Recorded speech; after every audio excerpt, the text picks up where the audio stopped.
Good evening, everybody. Welcome to another YouTube exclusive for the Arnold's podcast. Now, guys, next Thursday, W.I.N invades Long Island. I think that's the best way I can put it. Happening next Thursday, May 18th, over at the Stereo Garden, right here in Patchogue, Long Island, as the main event will be a 10-man war cluster, whatever you want to call it. Fatal elimination, baby. To crown the inaugural W.I.N champion. And one of the guys in that match is I call him one of the key players in this match, but also he's one of the bigger names on the indie scene in the tri-state area. It's the one, the only Mr. Joey Conway himself making his debut tonight. Joey, how you doing tonight, buddy? Going on? How are you? I appreciate those kind words, man. Hey, like I said before we went live, I've seen you wrestle now a lot, and when I get a chance to see you wrestle, I know it's always going to be a banger of a match. I appreciate that. I try real hard to keep pushing forward, and I'm happy it's being noticed. Oh, well, before we get into what's happening next Thursday and with the other promotions you work with, I want to first get into, for people who are watching who may not know exactly who Joey Conway is. Who is Joey Conway? I'm the cause of it all. I am as above, so below. In reality, I'm just the devil. That's the simplest way to put it. Simplest way to put it. Now, I'm not a very, very, very, very nice guy. I'm kind of a piece of trash, but I make good money doing it, so I keep doing it. Hey, you're good at it, so doesn't matter how it works out. But before we get into your indie career, I want to get first into what got you into pro wrestling. Yeah. It's funny, I'm actually wearing a Mike Tyson shirt because as the train goes by, which isn't even close to my house, of course, you're going to hear a train, you're going to hear a helicopter, probably my dog who's staring at me in the face right now. It's a mess here right now, I guess. So my grandfather was a Golden Glove boxer, and he used to take my brother to see wrestling. My brother's 4 years older than me all the time. He would take him all the time. And I wasn't able to go because I was so young. But my brother would always come back with merch and stuff, and always, I was always watching wrestling because he was watching wrestling. Saturday mornings, I'd wake up bright and early, and I would go watch wrestling. So that's how I got into wrestling. I was introduced to it by my brother, through my grandfather, who was always going to wrestling shows. Long Island. They ran all over the place. The WWF at the time ran everywhere. They ran it was not only the Nassau Coliseum, but they would run I think it was called the East Meadow Coliseum or something like that. Okay. Or the Long Island Coliseum. It was something Long Island Arena maybe. Yeah. They would run another place, and they were going to that place as well. So I always wanted to go whenever was allowed to. So I out of spite, I became a pro wrestler, I guess. Now, when you became a pro wrestler, was your grandfather and your older brother, since they were the ones who introduced you to it, were they supportive of it, or did they not want you to go into the sport? My grandfather wasn't around. My brother absolutely loves it. He always he'll text me about random stuff. I was just in Puerto Rico almost 2 weeks ago at this point. And he was texting me the whole time, like, bro, this is so cool. What are you doing there? What's going on? How are your matches going? And it was a blast. He loves what I do, which is really cool to have, support of my family. Like my mom supports the shit out of me. My dad, he didn't support me when he was around, but it wasn't like a negative. It wasn't like, he didn't talk to me about it. He just didn't want me getting hurt. Like a good dad.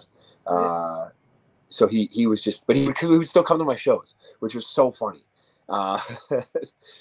It was hilarious. So my dad got to see me be a piece of trash. and then do you have to remind him like when you're doing stuff in the ring and he looks at you and gives you like that parent look, you have to remind him, Dad, I'm in the ring. I'm a different person. I'm at work. Exactly. No, because he probably is. Believe it or not, a lot of the things I say are things that he's said to me. A lot of my promo material are things he says to me or said to me. I used to come home late all the time, and one time I remember him sitting in the dark in the living room, and I tried to sneak in. He flips on the light, and he goes, "You're in trouble, and you don't even know it." And I'm like, "Of course I know I'm in trouble. Like, that's so stupid. That's so dumb. You stayed awake until like 3 o'clock in the morning. He wakes up at 5 o'clock in the morning to go to work every day. 3 o'clock in the morning, he's awake in the living room, looking me in the face, saying, 'You're in trouble, and you don't even know it.' Of course I know I'm in trouble. God." So I used that because it was annoying. So, but a lot of my promo material came from that old man. He's hilarious. Now, like I said, so was it basically through your grandfather and your brother that got you in, or was there also like a specific match that you remember seeing that you said, I want to get into this sport? So it was through my brother. We just watch wrestling all the time on Saturday mornings, and when we had a video store near us when we grew up that was $3 rentals, which is hilarious. Wow. And to say video store is even more hilarious now, because now I'm dating myself. But only my mom would get mad because we would go there every once in a while, and we weren't well off. So $3 was quite a bit. So she'd go there with six, and this was I don't want to say it, the 90s. So which is, the 90s are like a dirty word now because it's so long ago. It feels like. Don't worry, I'm also a 90s baby. So when you talk about video stores, I'm like, yep, that's going back. And you can see it, you could feel it, you could smell it when you say it. And I'm not talking Blockbuster. I'm talking mom and pop video store. Oh my God. Yeah. Exactly. With the Hellraiser videos on the top shelf because you can't get to them because you're a kid. Yeah, that's the place. One with the beaded curtain in the back that kids weren't allowed in. That's the type of video store I'm talking about. Yep, those are the days. Yeah, which is hilarious because any kids watching this are like, "Oh, what does that mean, beaded curtain?" But all the grown adults are like, "Oh yeah, we know what that means." Well, Joy, what I always tell people when they're watching the show live and we start talking, me and Ryan start going into stuff like from the 90s, I always make the comment of, okay, for anybody who's watching this who was born like 2000s or now, oh yeah, go to Google, ask your parent. Yeah, ask Jeeves, man. Oh jeez. Oh my God. I don't even know what that is, so it's hilarious. But we would rent those videos. We'd rent. No, the only thing that my brother and I would rent was wrestling. That's it. My mom would be like, "You really don't want to watch like the new Disney movie that just came out, or how about this one or this one?" And no, it was like Royal Rumble '94. It was like or '92, and I'm like, "Oh, this is all I want to watch. Like, this is literally it." I'd rent the same ones over and over and over and over again. So I can imagine your mom was probably sitting there because you're talking like mid 90s. So you're talking when like Pixar started booming with all their big movies. Before that, it was like yeah. Well, like you're bigger, and you tell me if I'm wrong here. Your mom was probably sitting there going, "Why does he want to watch Rumble '94 when he can watch Aladdin?" Yeah, no, yes. My example was Lion King. Yep. Why is he trying to watch this WWF wrestling when Aladdin is available? It's in store. It's in stock. They didn't run out of it. There wasn't a weird run on Disney movies this week. So the Air Bud series was going fine. Yeah. Oh my God. Now you're bringing. Yeah. Wow. That's going back in time now. I was trying to think of Homeward Bound. That was actually the movie I was thinking about. Because gotcha. that is a movie that I skipped up renting, and I remember it to this day. Because all my friends were talking about it at school because they had rented Homeward Bound that weekend. And I was like, no, I just watched Survivor Series 91. And they're like, what? What did you do? I just watched it on repeat. That's it. That would be me. Where like all of a sudden, like people now turn around to me, they go, oh, don't you watch any of the TV shows? Now I'm like, well, if it's not Monday Night Raw, Dynamite, yeah, NXT, or something indie related, yeah. How many more hours a week? How many more hours a week do you have? If you have that much time, you gotta get going on something else to make yourself some less time. Exactly. But I also laugh though because when people look at me and they go, oh, you don't want to watch any of the shows out right now. I'm like, Why? Because half of them will. Here's the part I look at it. All those shows have an off season. Yeah. Wrestling, there is no off season. Yeah. I don't even know if there would be an off season. Like I just doesn't matter to me. I'm still to this day, I do the same thing. My fiance laughs about it. She'll get up for 2 seconds and she'll be watching something and I'll immediately switch it to like a random WrestleMania match that I wanted to see. Or I was trying to study, or I'm constantly. That's another thing. Like, I'm in a different boat than a lot, but I'm constantly studying. So I'm watching this stuff to like try to pick up different things and see how people are doing stuff and see how things are done, the right way. And my fiance will come back and just start laughing. She's a wrestling fan before she met me, but she still thinks it's so funny how I literally study this like I'm taking a doctorate exam. I have a notepad in front of me. I'm writing stuff down. Like I have notebooks. I have an in the house notebook. I have an in the car notebook. I have a in the gym bag notebook. I have an in the wrestling gym bag notebook. In my gear bag, I have a notebook. I have notebooks everywhere, and I do reread them. But I'm always like, it's not sitting next to me. It's actually over there, and I don't want to get over to it. But there is a notebook sitting right there.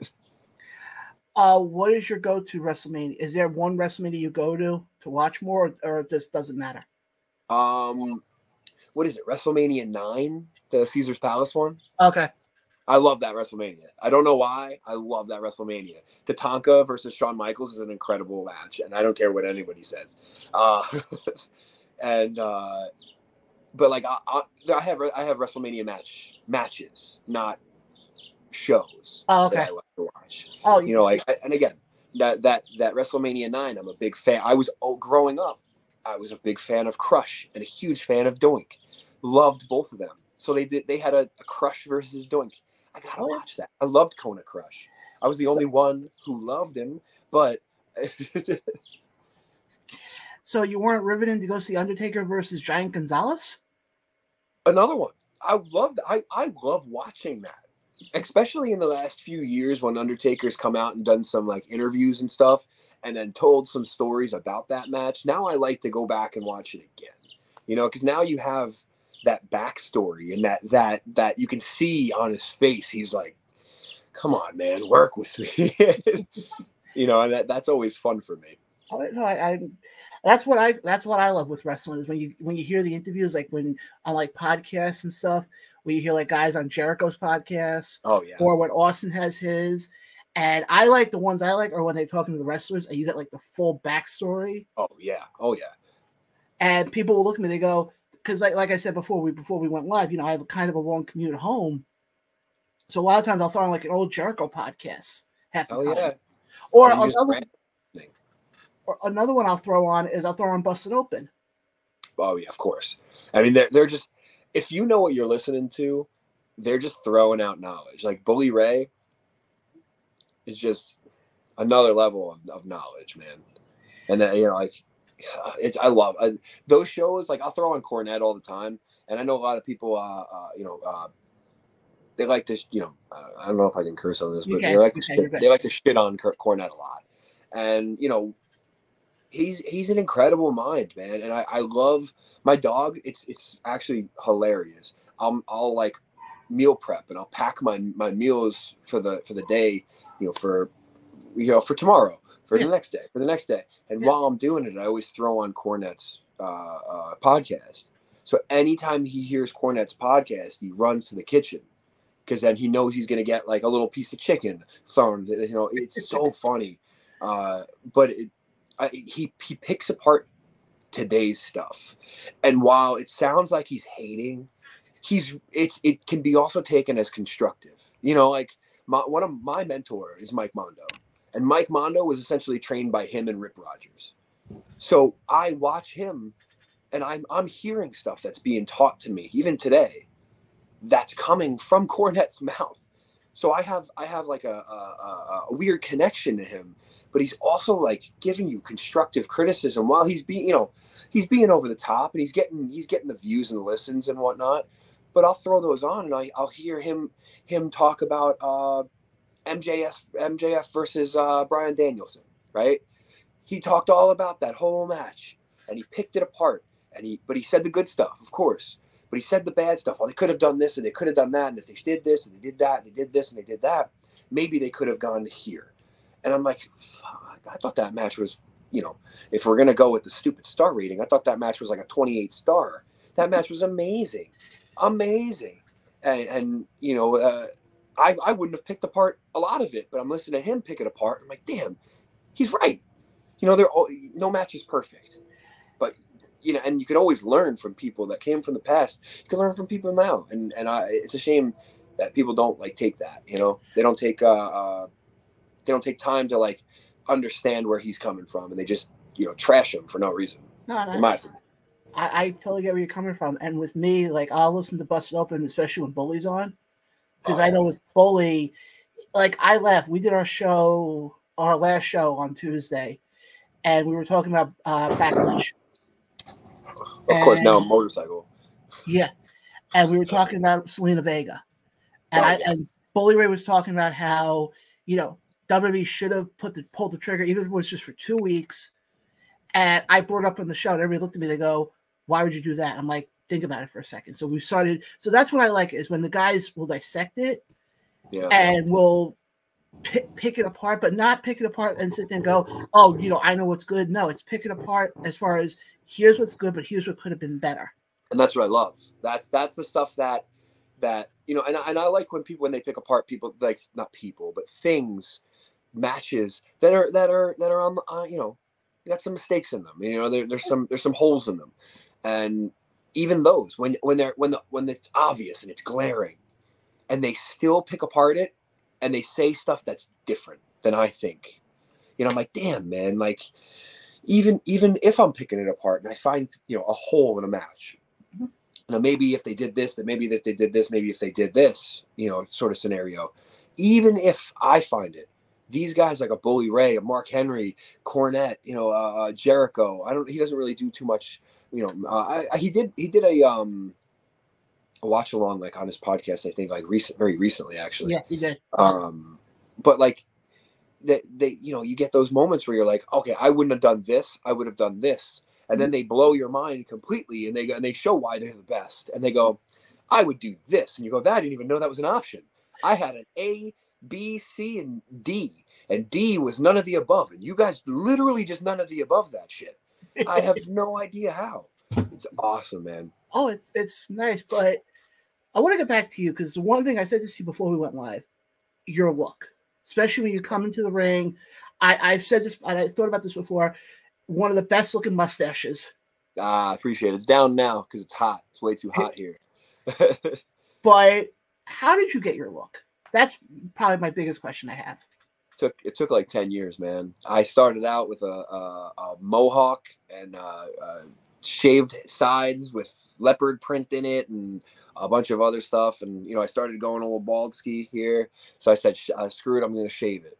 I went from tights to jeans to the cheapest tights I could find that didn't look good on me, to the gear I have now, the trunks with the the matching knee pads and the boots. I was wearing kick pads when I started.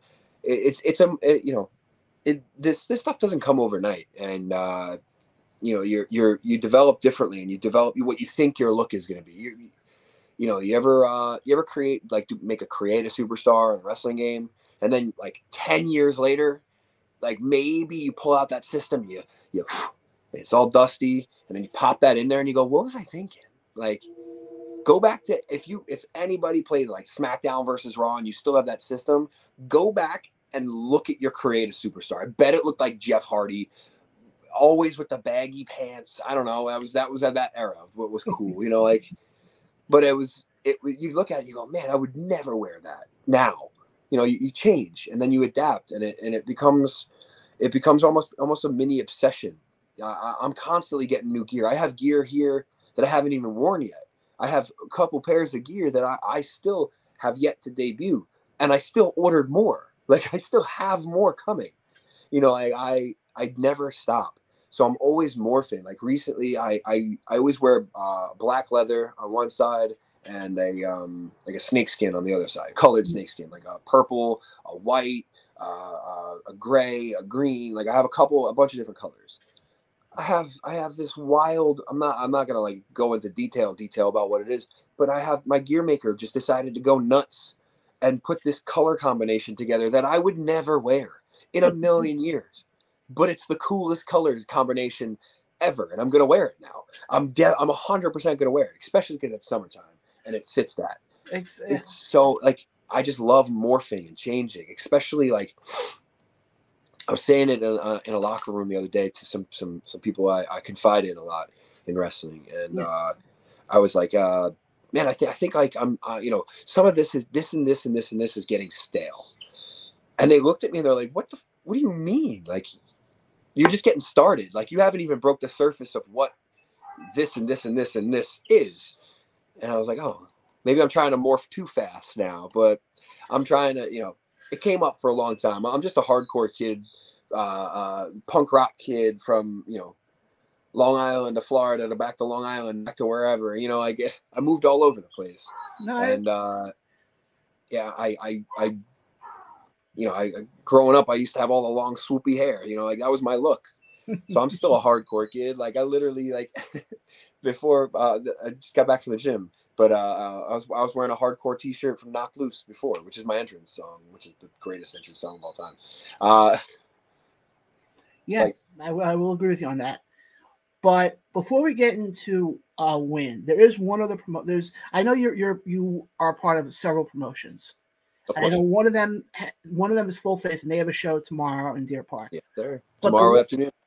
But the one I want to get to is actually one that you haven't been actually with this company for a while. Mm. You haven't been up there in a while, and that's Immortal Championship Wrestling. Oh, yeah. And you're part of the Conspiracy Horsemen. Well, with Ben Hameen, Blaze, all those guys. Yeah. What is it like working with those guys, especially with how all of them between Ben and Blaze, how they all bring different things to the table? Oh yeah, I go up and whenever I work with Ben, you're getting an education. I'll get to the other two, but I'm going to start with Ben. Mm-hmm. Whenever I work with Ben, it's an education. He teaches me something I didn't think of before. Another one of those situations where you think it should be this way, this way, this way. You think that's going to be great, and then they come and they tweak it just a little bit, and you go from seeing black and white to seeing color, and you're like, what the? Okay, I'm going to do it that way, and it's little things, it's character stuff, a lot of stuff that he helped me create Joey Conway, the entrance, everything with that, you got Blaze. Blaze is underrated, absolutely underrated, man, and I think he's starting to catch a little bit of fire here. He's heating up right now, and he's been all over the place doing a bunch of stuff, and he's killing it, man. Another dude, I had a 3-way tag match with him, Ben, myself versus James Storm, and what do they call? Oh my God, I don't like them. But it was a 6-man tag rather. Yeah, 3. And I'm sitting on the apron and I'm learning stuff. Like this is awesome. This is real. And I'm getting in the ring with James Storm in like 2 seconds. Like I'm gearing up. So I learned a lot. Now I get to Papa Don. Papa Don is one of my confidants. I give information to him, and he literally turns it, and then responds and get harsh criticism sometimes, which is the greatest. He has helped me in this business just as much as any training school I've ever gone to, and he truly, like I said, I don't have a lot of friends in this business, and I did a podcast Wednesday where I said I'm not in the business of friends. This isn't the professional wrestling friendship. No, it's the professional wrestling business. I'm not in this business to make friends. I never was. Papa Don is probably one of the closest I have to being a friend you know, and while I don't trust him, I know he's going to try to stab me in the back. He knows the same about me, so it's okay. We have an understanding, man. And it's real funny because we'll actually travel together, and you know, we'll get it. We'll go into gas stations and we'll side eye and watch each other because neither of us really trust each other. It's funny, man. It's an interesting travel day for sure. Well, I can imagine. And the funny thing now is having you on now, we have now had on 3/4 of the Conspiracy Horsemen. Oh, who's the last one? Blaze. What? I was expecting Papadon right away. We've had, and he blows a lot of hot air, but I was expecting Papadon to be like, nah, I'm not coming on until it's my time. I don't know, but the funny thing is, we had Ben on. He was great. I was like, okay, I want to try to see if we can get that. It was, you know, we have you on now. Then we had Papadon on. Yep, Blaze is the last one. That's so funny. Yeah, you got to get him. You got to get him. He's hilarious. He's a good interview, I'm sure. I don't know how he is in this interview. I just know how he is as a person. So well, I've had the luxury of meeting him at a couple of shows, and yeah, he's good. But I want to get now into W.I.N because that's the big talk about right now. Show is happening next Thursday at Stereo. But before we get into what's happening in Patchogue, I kind of want to go back a little bit to Ridgefield Park, the first show. Here we go. The triple threat match.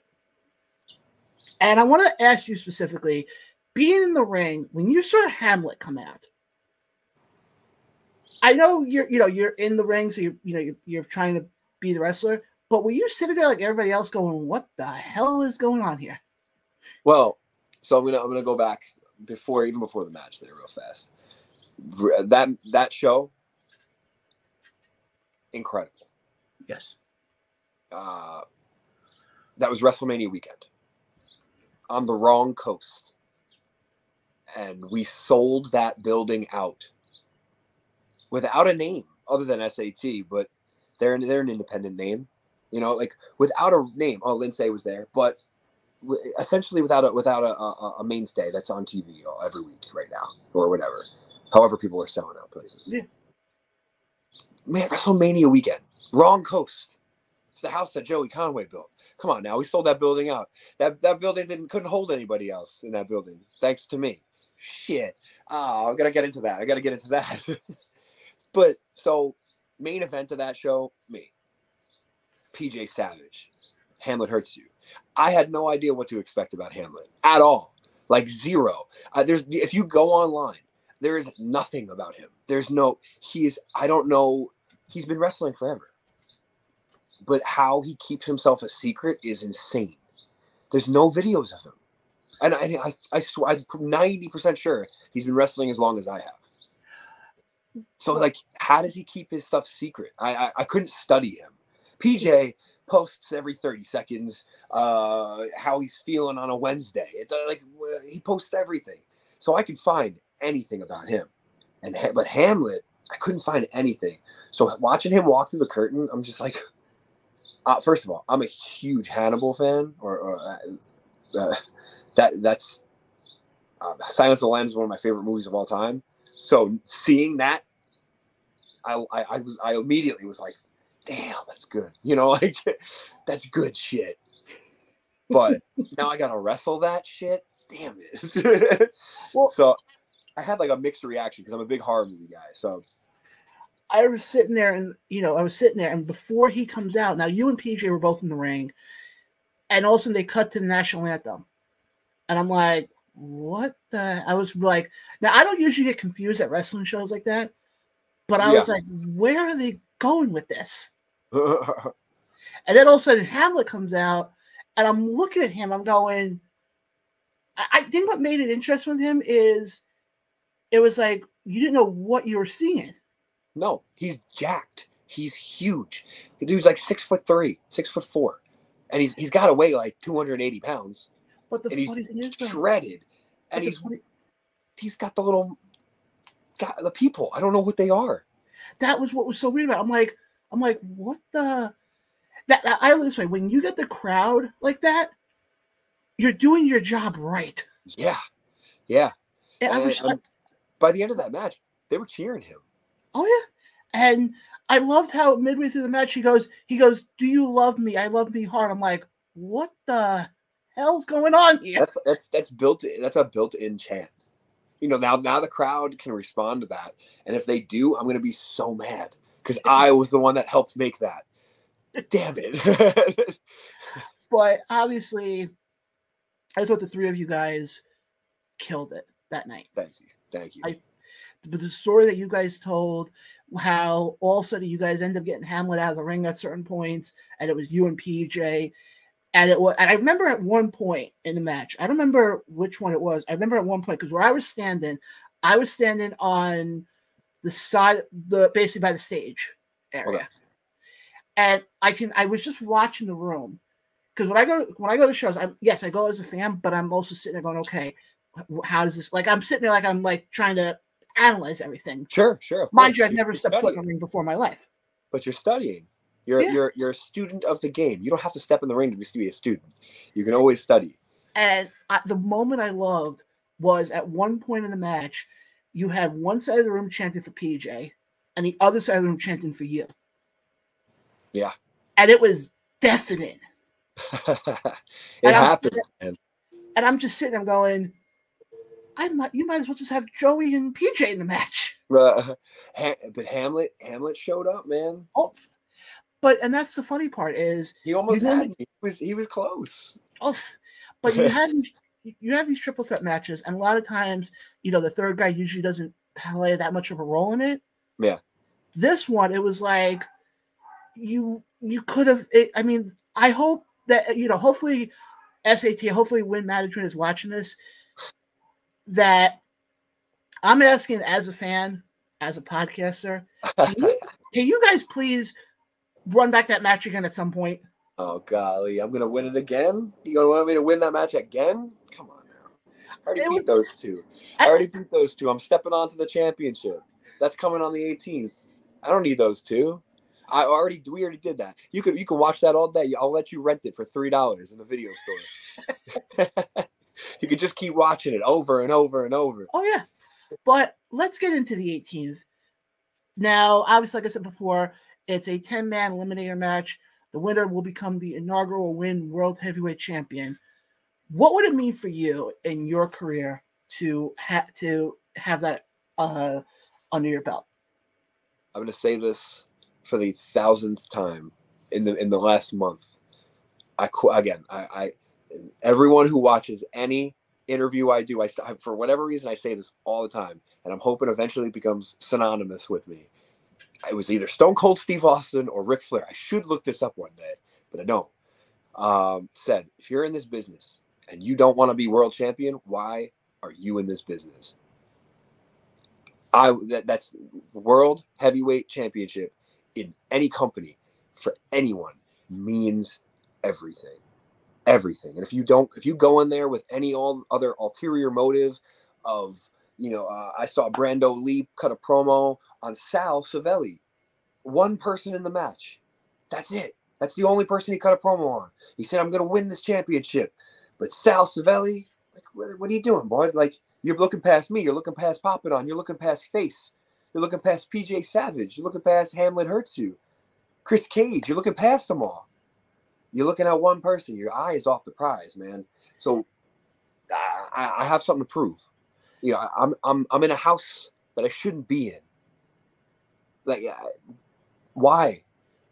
It's everything to me, and it always will be. And the fact that anyone else wants that championship pisses me off. I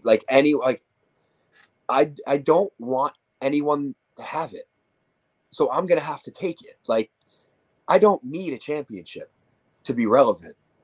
I need a championship to show everyone else how unrelevant or irrelevant they are. It's done.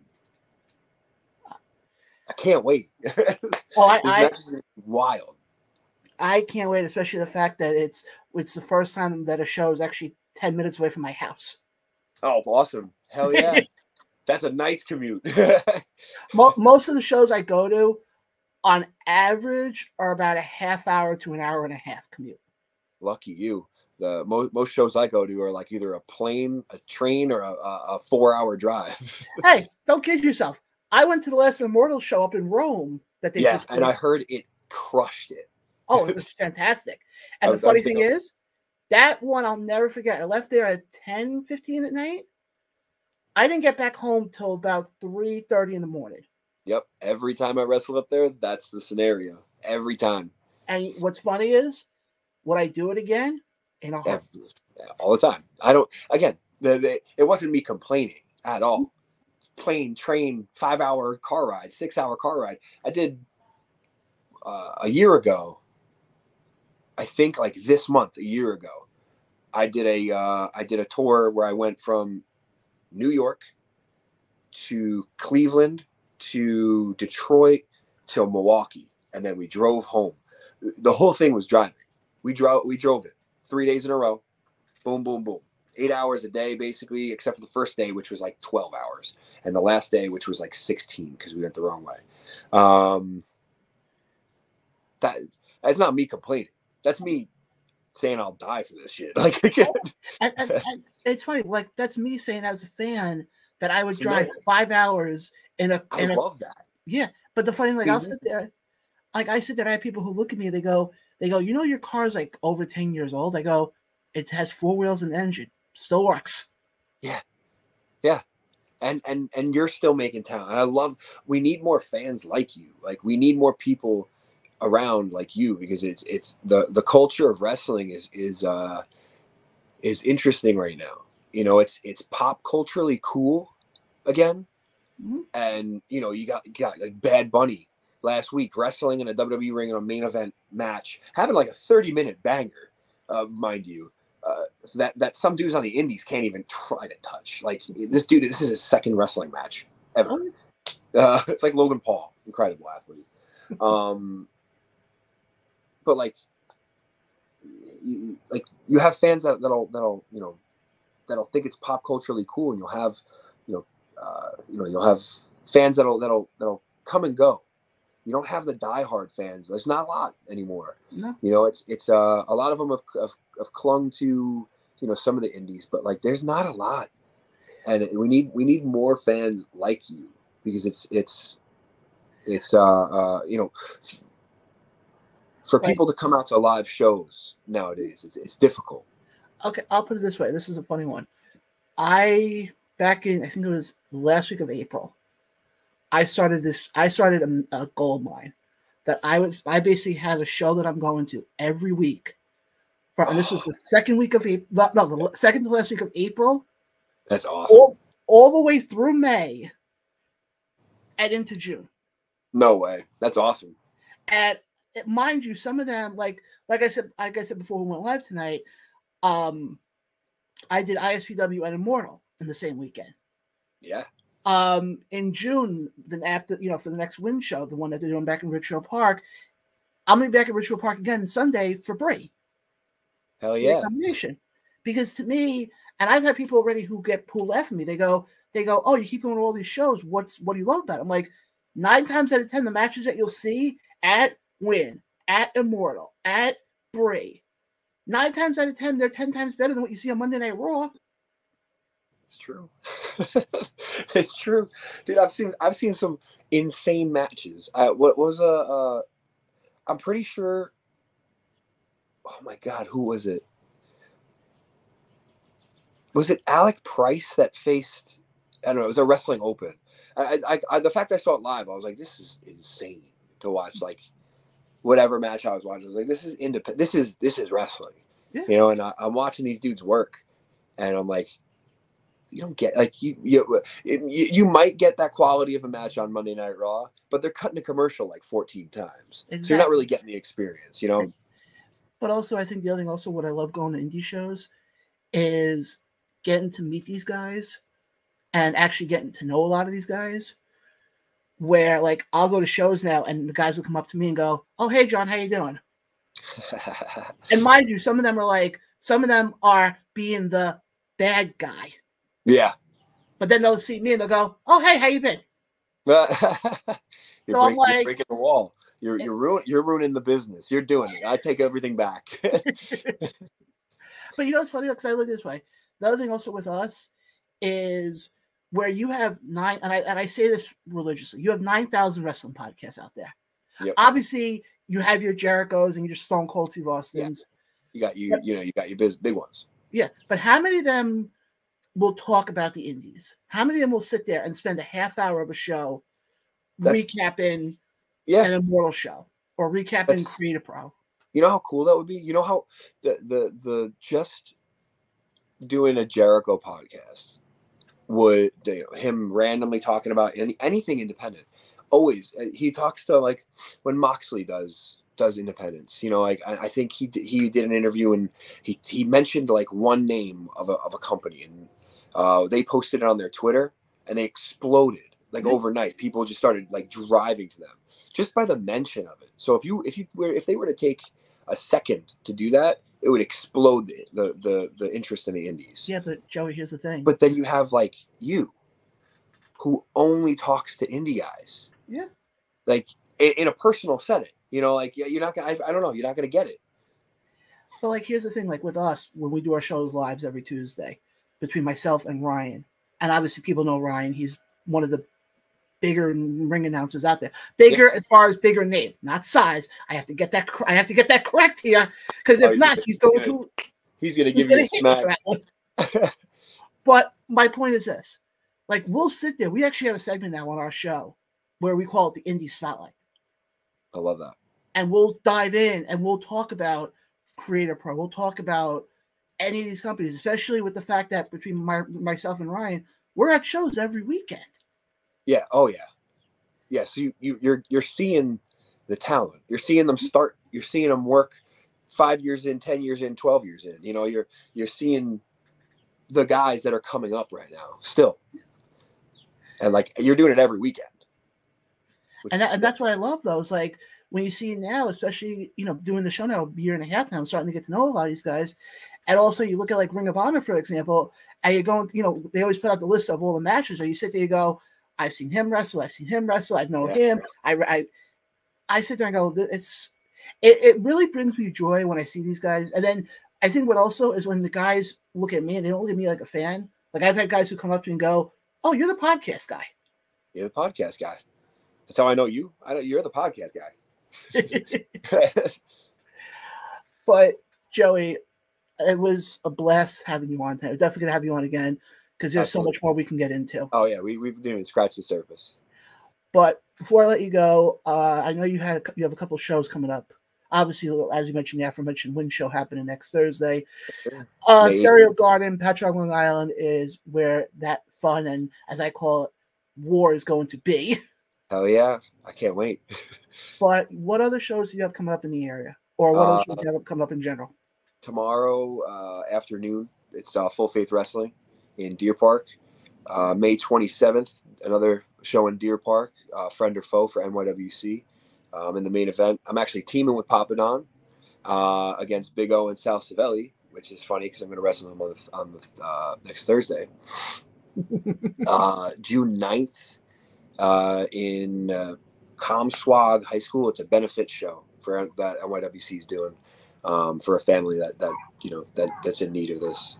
So I can't wait. That's another good one. I don't know what I'm doing for that one yet, but I have TNT wrestling next week up in Massachusetts or Connecticut rather. Hopefully, Immortal at some point soon. I get back there. I haven't been there in a couple months. Our schedules just haven't lined up really, which is good and bad, I guess. Well, Joey, like I said before, it was a blast having you on. Definitely want to have you on again. And like I said, can't wait to see the show next Thursday. It's going to be a blast. Yeah, it will. I will somehow try to stay awake to make it to that show. Hell yeah, you better. You said, what does he say? You said it was like 5 minutes from your house. Well, I remember, I'm coming from work. Yeah, but it's like 5 minutes from your house. You're fine. Well, all I got to do is just stop at 7-Eleven, get like 2 Red Bulls. I'll be fine. 2? Make 3. Make it 3. You can survive. I'm in the main event. You can come see me. Oh. But, Joey, like the last thing I'm just going to say, when you do win the title on Thursday, love to have you back on as the inaugural champion. Absolutely. I'll put that championship over my shoulder on this side. I'll put my Extreme Annihilation Wrestling Heavyweight Championship on this side, and we'll just hang out. And eventually, you know, I have my eyes on that NYWC Heavyweight Championship, so I'll be swimming in gold.